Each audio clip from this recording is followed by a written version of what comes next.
चलिए दोस्तों, स्वागत है आप सभी का वर्ल्ड अफेयर्स चैनल पर। स्टार्ट करते हैं अपने आज के करंट अफेयर डेली बेसिस पे। यहाँ पर आप पढ़ सकते हैं quick point, organization, special day, MCQ day, news of the day, PYQs. आप मेरा टेलीग्राम चैनल ज्वाइन करें, अमन सर वाइफ स्टडी। ध्यान रखें, आज आपके लिए एक स्पेशल मैराथन है करंट अफेयर का 6 महीने का। अगर आपको किसी भी एग्जाम के लिए करंट अफेयर कवर करना है तो आज दोपहर 3 बजे इस चैनल पे एक लिंक अवेलेबल होगा जिसमें आपको पूरा मैराथन कराएगा। 3 घंटे का मैराथन है और पूरा करंट अफेयर कवर जितना भी पिछला 6 मंथ का है, तो यूटिलाइज करेगा इसे आज 3 बजे दोपहर को। चलिए, आज के दिन की शुरुआत हाल फिलहाल में एक कैंपेन को कंटिन्यू किया जा रहा है कोविड वैक्सीनेशन को एक्सेलरेट करने के लिए। और ये कितने मंथ का कैंपेन होने वाला है? तो ये 2 मंथ का कैंपेन होने वाला है।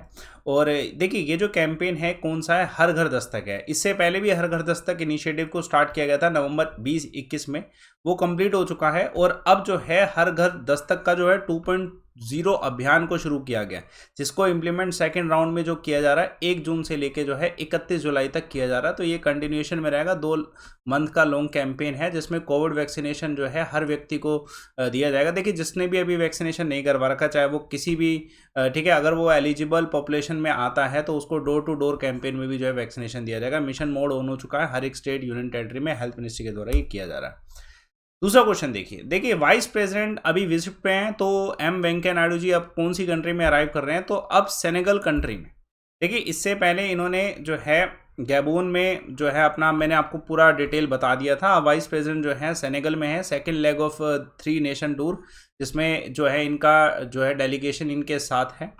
अब इनका जो डिस्कशन होने वाला है ना, president of national assembly of Mustafa जो लोकेश जो है ये ठीक है सेनेगल, इनके साथ इनका डिस्कशन है। उसके अलावा मिनिस्ट्री ऑफ एक्सटर्नल अफेयर ने ये भी कहा है कि ये सिग्निफिकेंट जो है इंगेजमेंट है अफ्रीकन देशों के साथ। जितने भी अफ्रीका की कंट्री अगर देखा जाए तो 60 साल पूरे हुए हैं, ठीक है, इंडिया और सेनेगल डिप्लोमेटिक रिलेशन के, तो इसको और अपडेट करना जरूरी है। इनके साथ जो हाई लेवल डेलीगेशन है उसमें मैंने आपको बता रखा है भारती पवार जी और 3 मेंबर जो हैं पार्लियामेंट के साथ में हैं। Let's see the next question. Union minister जो मीनाक्षी लेखी जी हैं, इनके द्वारा हाल फिलहाल में 75 ईयर ऑफ इंडिपेंडेंस जो अभी जो है ऑब्जर्व किया जाएगा अगस्त में, उसका काउंटडाउन स्टार्ट हो चुका है। डेफिनेटली अब कितने ही दिन बचे हैं? 75 डेज बचे हैं अराउंड। तो ये काउंटडाउन है एक तरीके से, जिसको जो शुरू किया किसने? Union minister of state Meenakshi Lekhi ji के द्वारा आज़ादी का अमृत महोत्सव। देखिए, आज़ादी का अमृत महोत्सव ये एक आइडिया है जो भारत में जो भी अच्छा हो रहा है उसको लेके हर चीज़ को डिस्कस किया जा रहा है। ये प्रोग्राम जो है central park Connaught place Delhi में हुआ। इस ओकेजन पे सेक्रेटरी मिनिस्ट्री ऑफ कल्चर जो गोविंद मोहन है, सेक्रेटरी एनडीएमसी, ठीक है, उसके अलावा बहुत सारे मिनिस्ट्री ऑफ कल्चर से सदस्य, म्यूनसिपल कॉरपोरेशन से सदस्य जो दिल्ली में हैं उनसे सदस्य थे। और टारगेट क्या है कि जो 70 ईयर ऑफ इंडिपेंडेंस जो जिसमें फ्रीडम फाइटर्स के सेक्रीफाइस को याद किया जा रहा है, देश में जो भी उपलब्धियां और उसको याद किया जा रहा है, उसी के ऊपर डिस्कशन किया गया। नेक्स्ट क्वेश्चन देखते हैं। बीजेपी ने हाल फिलहाल में 4 पार्टी लीडर जो है यूनियन मिनिस्टर उनको इंचार्ज बनाए हैं। कितनी स्टेट का? तो डेफिनेटली 4 हैं, तो 4 ही स्टेट का बनाएंगे। मैं नाम बताता हूँ। देखिए, जो पहले हैं नरेंद्र सिंह तोमर जी हैं जो कि राजस्थान के इंचार्ज बनाएंगे, क्वेश्चन आ सकता है। गजेंद्र सिंह शेखावत जी को हरियाणा का बनाया गया। अश्वनी ठीक है वैष्णव जो हैं इनको महाराष्ट्र का बनाएंगे। और जी किशन रेड्डी जो हैं इनको कर्नाटका का बनाएंगे। वैसे भी अभी राज्यसभा के इलेक्शन हो रहे हैं, तो बीजेपी ने हाल फिलहाल में वाइस कैंडिडेट को जो राज्यसभा के पोल के लिए जो है खड़ा किया है और सपोर्ट कर रही है इंडिपेंडेंट कैंडिडेट को भी राजस्थान से और हरियाणा से। तो इन पे क्वेश्चन आपको मिल सकता है, स्पेसिफिक नेम पे क्वेश्चन आपको मिल सकता है जो 4 मेंबर लाए। नेक्स्ट क्वेश्चन देखिए, यूनियन मिनिस्टर ने कौन से हैं जिन्होंने रिलीज करी एक book 8 year of administrative pension reform? तो ये डॉक्टर जितेंद्र सिंह जी के द्वारा किया गया है, क्योंकि doctor Jitendra Singh union minister of state हैं personnel public grievances and pension. तो इसलिए डॉक्टर जितेंद्र सिंह जी के द्वारा ये किताब लॉन्च की गई, जो कि जिसका ई वर्जन लॉन्च किया गया था 8 year of administration pension reform 2014 से लेकर 2022 तक के बीच में। अब आप सभी जानते हैं पेंशन में अब लार्ज स्केल टेक्नोलॉजी को भी यूज़ किया जा रहा है, ठीक है। डेफिनेटली पेंशन रिफॉर्म लाने के लिए टेक्नोलॉजी रिक्वायर्ड थी, जिस पे फोकस किया गया है। डेफिनेटली किस तरीके का फोकस किया गया, जैसे फैमिली पेंशन है उसमें रिलैक्सेशन दिया गया, ठीक है। उसके अलावा फेस रिकॉग्निशन सिस्टम को टेक्नोलॉजी को लाया गया, ठीक है। Ease of submitting life certificate जो है वो आसान कर दिया, मोबाइल से आप सर्टिफिकेट जो है अपना अपडेट कर सकते हैं, ठीक है। तो ये सब चीज़ें की गई 2014 से लेकर 2022 के बीच में, जो इस किताब में दर्शाई गई। महत्वपूर्ण सवाल, कौन सी कंट्री ने हाल फिलहाल में डिसमिस किया है? जो इंटरनेशनल एटॉमिक एनर्जी एजेंसी है ना, उसकी एक लेटर्स रिपोर्ट आई थी, ठीक है, उसको डिसमिस कर दिया इस देश ने। इसने कहा है कि मतलब ये रिपोर्ट सही नहीं है। ईरान ने कहा है, हुआ क्या कि ईरान ने डिसमिस इसलिए करा इंटरनेशनल एटॉमिक एनर्जी एजेंसी का रिपोर्ट, क्योंकि इसमें ये बताया गया कि कंट्री में जो यूरेनियम है ना, वो कंट्री का जो यूरेनियम है ये स्टॉक पाइल है। तो ये दिक्कत की बात है, इसलिए ईरान ने जो है इसको जो है डिसमिस किया है। ठीक है, ईरान के जो फॉरेन मिनिस्टर हैं उनके द्वारा कहा गया कि it's not fair and does not reflect the truth, जो कि एक्चुअल में है। ठीक है, और जो ईरान और एजेंसी के बीच में, इंटरनेशनल एटॉमिक एनर्जी के बीच में 2015 में एक डील हुई थी, उसके तहत जो है ये रिपोर्ट बिल्कुल भी नहीं है। ठीक है, क्योंकि ये लिमिट ये कहता है कि द लिमिट इन 2015 का जो डील था उसमें ये था कि 300 केजी का स्पेसिफिक कंपाउंड यूरेनियम का होगा, वो इक्विवेलेंट होगा 202 केजी ऑफ यूरेनियम के। लेकिन अब ये रिपोर्ट जो है थोड़ा कुछ अलग ही बता रही है। देखिए, इंपॉर्टेंट है कि अचीवमेंट भी है। इंडिया ने हाल फिलहाल में कौन से देश को हराया 1-0 के स्कोर से और ब्रॉन्ज जीता है एशिया कप मेंस हॉकी में? तो जापान को हराया। हालांकि इंडिया आगे नहीं पहुंच पाया गोल्ड एंड ऑल तक, लेकिन हाँ, इंडिया की जो यंग टीम है इन्होंने जो है जापान को 1-0 के स्कोर से हराया और जकार्ता में जो एशिया कप हो रहा है उसमें ब्रॉन्ज मेडल जीता है। ठीक है, ये वैसे इनके बीच में इसमें भी बहुत बड़ा कंपटीशन रहा, नहीं तो जो है ब्रॉन्ज भी मिलना मुश्किल था वैसे इस बारी। लेकिन इंडिया ने आखिरी समय में जो है एक अच्छा स्कोर करके जो है ये ब्रॉन्ज तो जीता है at least. Very important, GST revenue collection, ये भी एक अचीवमेंट है कि इतने करोड़ का जीएसटी रिवेन्यू कलेक्शन मई में हुआ है।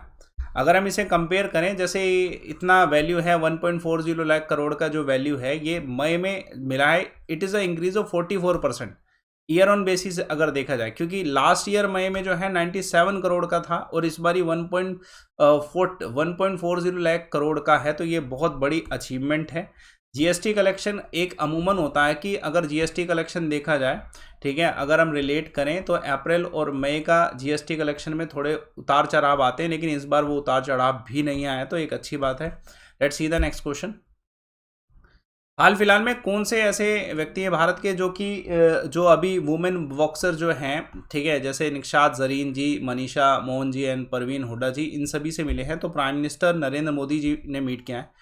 हुआ क्या कि देखिए, ये अचीवमेंट है इनकी, ये जो वुमेन बॉक्सर हैं ये हमारे भारत के लिए मेडल लेके आए हैं, है ना। अभी बॉक्सिंग चैंपियनशिप हुई थी, एक इंडिया को गोल्ड मिला था और 2 इंडिया को ब्रॉन्ज मिले थे। तो जैसे अगर बात करी जाए तो निक्षत जरीन जी जो हैं ये 5th इंडियन बॉक्सर हैं जिनको गोल्ड जिन्होंने जीता वुमेन वर्ल्ड बॉक्सिंग चैंपियनशिप में। ये अचीवमेंट सिर्फ और सिर्फ मैरी कॉम, सरिता देवी जी, जैनी आरएल और लेखा केसी के द्वारा किया गया और अब इनके द्वारा, निक्षत जरीन जी के द्वारा। तो याद रखिएगा गोल्ड का। और उसके अलावा जो मनीषा मोहन हैं और प्रवीण हुड्डा जी हैं, इन्होंने हमारे भारत के लिए 57 केजी और 63 केजी रिस्पेक्टिवली में ब्रोंज भी जीता है। तो ये भी एक अचीवमेंट है, तो इस वजह से इनके साथ मीट हुआ है। Let's see the next question. हाल फिलहाल में सिंगापुर गवर्नमेंट ने इनवाइट किया है केजरीवाल को दिल्ली मॉडल को रिप्रेजेंट करने के लिए एक समिट में। जो वर्ल्ड सिटी समिट होगा ये कब होने वाला? अगस्त में होने वाला है। तो दिल्ली का जो मॉडल समिट है ये वर्ल्ड सिटी समिट में सिंगापुर में जो होने वाला है वहाँ पे रिप्रेजेंट किया जाएगा दिल्ली के चीफ मिनिस्टर अरविंद केजरीवाल जी के द्वारा। और ये एक तरीके से इनवाइट था जो कि किया गया। हाई कमिश्नर ऑफ सिंगापुर जो है सैमन वोंग, उन्होंने केजरीवाल जी को दिल्ली सेक्रेटेरिएट से बुलाया। ऑफिशियल स्टेटमेंट ऐसा दिल्ली के द्वारा दिया गया है। ठीक है, डेफिनेटली एक अच्छी बात है कि इंडिया के जो सिटी मॉडल्स हैं वो वर्ल्ड लेवल पे छाए हुए हैं। ठीक है, ये समिट जो है 2 और 3 अगस्त के बीच में होने वाला है, जिसमें इवन दिल्ली को अपॉर्चुनिटी मिल सकती है कि सिंगापुर की जो बड़ी कंपनीज हैं उनको वो भारत में, दिल्ली में इनवाइट कर सके डेवलपमेंट प्रोसेस के लिए, और ये अच्छी बात रहेगी। न्यू ऑस्ट्रेलियन गवर्नमेंट का एक अचीव रिकॉर्ड हुआ है कि मतलब हाल फिलहाल में नई मिनिस्ट्री बनी है, उसमें टोटल वुमेन कितनी मिनिस्टर्स बनी है? तो 13। ये एक बड़ी बात है। ठीक है, क्योंकि आप सभी जानते हैं अभी हाल फिलहाल में ऑस्ट्रेलिया में प्राइम मिनिस्टर नए बने हैं एंथनी एल्बनीज़, और इनका जो नया कैबिनेट है उसमें ये नई बात है कि 13 वुमेन हैं। और इसमें भी एक बड़ी बात कि फर्स्ट फीमेल मुस्लिम मिनिस्टर जो है बनाई गई हैं। ठीक है, और उसके अलावा सेकंड जो है इंडिजिनियस पर्सन जो है इंडिजिनियस अफेयर मिनिस्टर बनाया गया। मैं नाम बता देता हूँ आपको। तो लिंडा बोर्ने जो है ये फर्स्ट वुमेन है जो कि ओनली सेकंड इंडिजिनियस पर्सन है जो कि इंडिजिनियस अफेयर मिनिस्टर भी बनाई गई है। उसके अलावा यूथ हैनी जो है, ठीक है, इनको जो है मिनिस्टर बनाया गया जो कि फर्स्ट मुस्लिम में से एक हैं। तो इम्पोर्टेंट है क्वेश्चन, ये प्राउड मोमेंट कह सकते हैं ऑस्ट्रेलिया के लिए। देखिए, हाल फिलहाल में इंडिया के पीस कीपिंग फोर्सेस से जो है उन पर अटैक हुआ। ठीक है, तो मिलिटेंट अटैक था कहाँ पे? डीआरसी में, कॉन्गो। उसके अलावा जो है कौन सा देश है जिसने इंडिया के वीट को रिजेक्ट किया है ऑन द रीज़न की फाइटो सैनिटरी कंसर्न है टर्की को? टर्की को हमेशा ही कंसर्न रहता है। ठीक है, ये अपना मित्र देश है नहीं है वैसे इतना। ठीक है, कौन सा कंट्री है जिसने हाल फिलहाल में कहा है कि they will send HIMARS long range rocket to Ukraine? तो यूएसए ने कहा है। देखिए, कल एक सवाल पूछा गया था इंडिया पाकिस्तान की हिस्ट्री कौन सी है, तो कपिल का बिल्कुल सही आंसर है, कपिल शर्मा, सर क्रीक। और आज का सवाल, त्रिपुरा की कितनी पार्लियामेंट्री सीट है राज्यसभा से? एक इंपॉर्टेंट क्वेश्चन है, आंसर कमेंट बॉक्स में बताइएगा। ध्यान रखिएगा कि आपको आज करंट अफेयर पढ़ना है। एक पूरा मैराथन अगर आप पढ़ेंगे उसमें आपको 300 क्वेश्चन मिलेंगे। 300 क्वेश्चन आपके 6 से 12 महीने के करंट अफेयर कवर कर देंगे। दोपहर 3 बजे ये मैराथन है। लिंक आपको इसमें मैं इस टेलीग्राम पे पिन करके दे रहा हूँ, आप पिन करें को नोटिफाई करें। इसको 3 बजे ज़रूर देखें। अगर आप वर्ल्ड अफेयर में पढ़ते हैं तो आपके लिए करंट अफेयर बहुत ज़्यादा ज़रूरी आज के लिए। आज ही होगा ये। रिपोर्ट एंड विन का ऑप्शन यूटिलाइज करिए। मेरे कोर्सेज ज्वाइन कर सकते हैं। बेहतर कोर्स मैं आपके लिए लेके आता हूँ थ्योरी में। मैं आपको डिस्काउंट भी प्रोवाइड करा रहा हूँ लाइव अमन कोर्स से। जब आप डिस्काउंट लेना चाहें तो किसी भी कोर्स में आप जुड़ना चाहें तो लाइव अमन यूज़ करें, इधर प्रोसीड टू पे से पहले और डिस्काउंट ले सकते हैं आप। बाकी आप सेशन को लाइक करिए, शेयर करिए, चैनल को सब्सक्राइब करिए। Thanks a lot for watching.